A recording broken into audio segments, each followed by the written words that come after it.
मेरी ज़मीं अफसोस नहीं जो तेरे लिए सौ दर्द सहे महफूज रहे तेरी आन सदा चाहे जान मेरी ये रहे ना रहे। সেখানে উঠলাম ওই শান্ত হিংস্র বাঘিনী বাঘকে মাঠে নামাইয়েন না। বলে আসছি আজকে যদি মরে যায় আমার লাশটা যেন রাস্তা থেকে কেউ না তুলে। আমার ছাত্র দল যখন বিজয় উল্লাস নিয়ে বের হবে আমাকেও তখন যদি বিজয় ঘোষণা করে আমার লাশ দিন তারা দাফন করে। আমার সোনার বাংলায়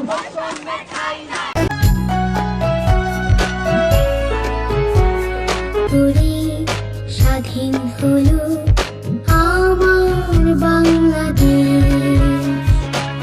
যুগে জড়ো করে রবে নিবিড় মনে রেখো যুদ্ধ করে রক্ত দিয়ে এই খাঁচা ভাঙতে হবে এই শিকল ছেড়তে হবে হাত ধরে একসাথে লড়ে রুখবো এই সন্ত্রাস।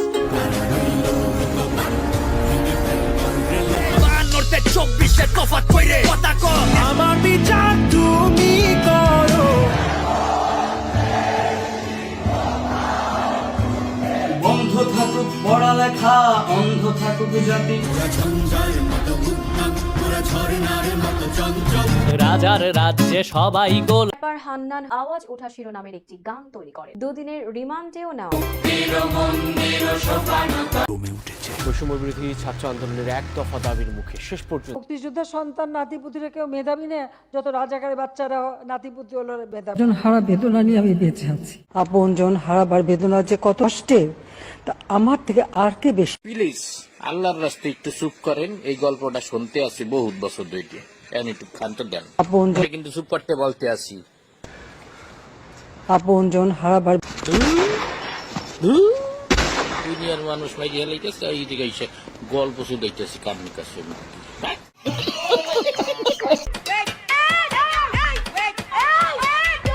শেখ হাসিনা পালিয়ে গেছে, শেখ হাসিনা নাই, শেখ হাসিনা চলে গেছে, শেখ হাসিনা পালায় না। আমরা ইন্টারনেট বন্ধ করিনি, ইন্টারনেট বন্ধ হয়ে গেছে। ভালো আছেন আপনি?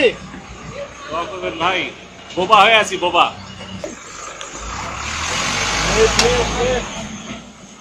বোবা হয়ে আছে। আপনারা মুক্ত আছেন তো? ইনশাআল্লাহ আছি। একটু কম করো পিও। আপনি আপনি আমাকে বরং তোর স্মার্ট এবার এক দফা শেখ হাসিনাকে কবরস্থানে পাঠাতে হবে। পালাবো না। কোথায় পালাবো? পালাবো না, প্রয়োজনে ফখরুল সাহেবের বাসায় গিয়ে উঠবো। কি জায়গা দেবেন? না হলে ঠাকুরগাঁয়ের বাড়ি আছে, ওই বাড়িতে গিয়ে উঠবো। বেশ পরিচিতি পায় হারুনের ভাতের হোটেল নামে। 7 মিনিটে ঢাকা ক্লিয়ার এমন হুমকি দিয়েছিলেন ঢাকা বিশ্ববিদ্যালয়ের বেগম রোকেয়া হল শাখার ছাত্রলীগের সভাপতি আতিকা বিনতে হোসাইন। তবে এরপর আর কোথাও দেখা যায়। হাউন আঙ্কেল মানে মুরব্বি মুরব্বি এই এই সোনামণি বসো। দেব খেলা হবে, খেলা হবে। না শত্রু আইডেন্টিফাইড না, we are open, we are looking for শত্রু। আর কি জবাব নাই? প্লিজ আমাকে ক্ষমা করে দাও প্লিজ। বাংলাদেশ থাকবে না, থাকবে না বাংলাদেশ।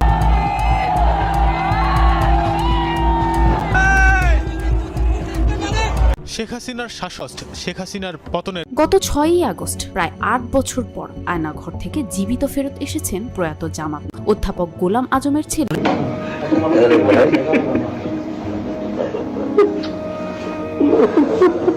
পানি মুছতে মুছতে মুছতে মুছতে এটা যে পরিমাণ চোখের পানি মুছছি যদি সেভ করা যেত একটা বড় দিঘি হইতো। রুমে আলো বাতাস কিছুই ঢোকে না। বন্দিরা জানে না তারা কোথায় আছে, সময়টা কি দিন নাকি রাত, তারা বেঁচে আছেন নাকি মরে গেছেন তা তাদের কাছের মানুষরাও জানেন না। আয়নাঘরে আছে দৃষ্টির মতো সেল এবং বেশ কয়েকটি ইন্টারোগেশন রুম। রুমগুলো আলো বাতাসহীন, জানালাবিহীন এবং লোহার ও কাঠের দরজা দ্বারা বদ্ধ।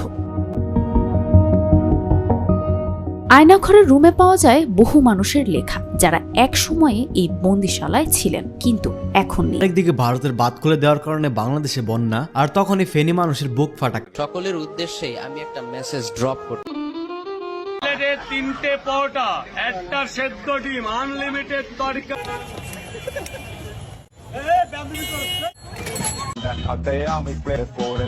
মাত্র 10 বছর বয়সে কোরআন প্রতিযোগিতায় বিশ্ব জয় করল বাংলাদেশের হাফেজ হুজুর। জমকালো সংবর্ধনায় সিক্ত হলেন সাফ জয়ী নারী। ভয়ঙ্কর সাপ রাসেল ভাইপার। রাসেল ভাইপার ওটির ফুল মিনিং কি?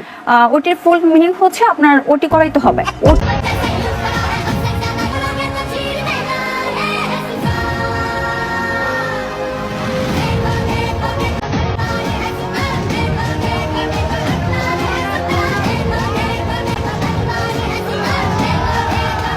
প্যাকেটে একটি পরিবার যদি 5 সদস্যের হয় সেটি একদিন কোনো রকম করে তারা খাবারটি খেয়ে। নির্বাচনের মাত্র একদিন আগে চলন্ত ট্রেনে অগ্নিকাণ্ডে 2 নারী, 1 শিশু সহ অন্তত 4 জনের মৃত্যু হয়েছে।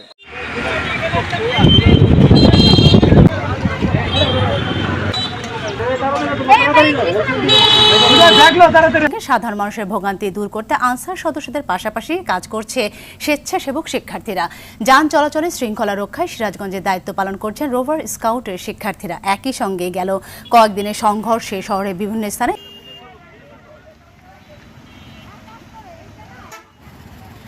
আপনারা নিশ্চয়ই দেখতে পাচ্ছেন শিক্ষার্থী যারা রয়েছেন তারা কিন্তু আজকেও কিন্তু আমরা দেখতে পাচ্ছি দুপুরের তারা যে খাবারটি তারা কিন্তু রাস্তায় দাঁড়িয়ে থেকে খাচ্ছেন এবং তারা যে পিছপা কিন্তু হতে থাকবে এবং এইটি আসলে তারা এখান থেকে এই বার্তা। ট্রাফিক কত সুন্দর করে শাড়ি পরে ট্রাফিক নিয়ন্ত্রণ করছে দেখুন। তবে